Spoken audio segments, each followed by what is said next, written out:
It's not a long bus ride today for our trip to San Antonio Agua Calientes. This village has a reputation of having some of the best weavings in the area.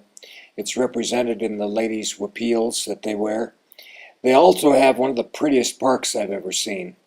The rest of the town is a little more basic and reflects some of the low income in this part of Guatemala. Here at the sign is the front door for the school. Nondescript, but inside they have a beautiful welcoming sign with Pequeños pero listos, which is let's be ready in Espanol, in Spanish. Inside we find the teacher gathering with the kids. The gathering activity is for her to read books to them. Josephena is her name, and she's a wonderful teacher. She begins the day when the kids are all there with a exercise where they determine the day of the week and the date, and then they begin welcoming each child with an exercise where they outline their names and then put them up on a board.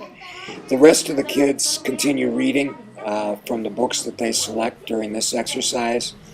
You can see that this little boy in this clip is really elated with his success in being able to outline and say his name.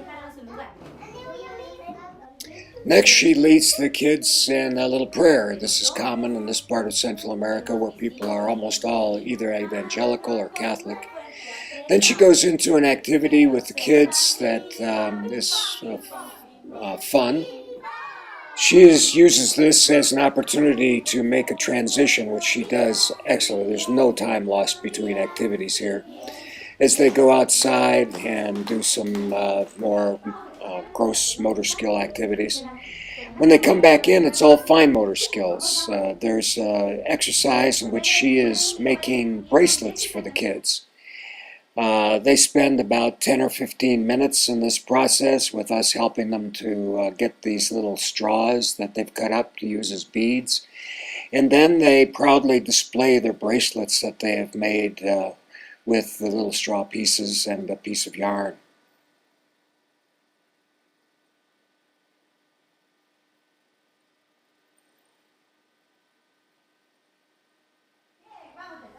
Then she skillfully gets them all back outside and to practice with the exercise that this has all been about, and that is the difference between the right and left-hand side of their body. Another transition gets them into reading, and she does such a skillful job with the reading.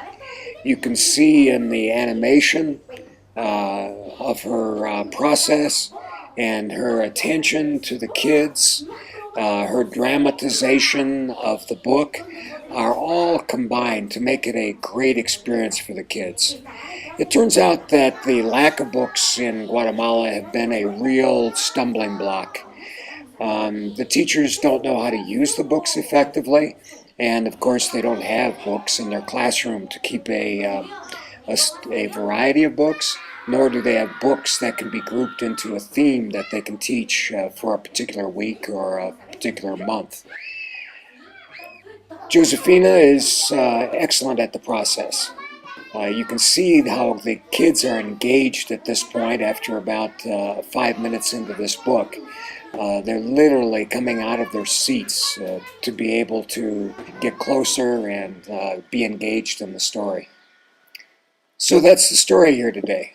A teacher that's in one of the communities in Guatemala, decorating her room herself, putting up very interesting things for the kids to see every day when they come.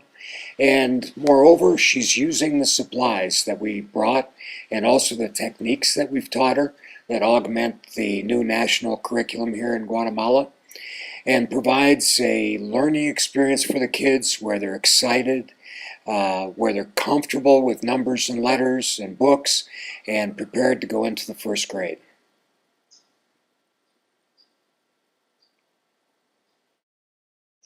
Want to learn more about Pequeños pero listos, or in English in the United States, Let's Be Ready? Go to www.letsbeready.org.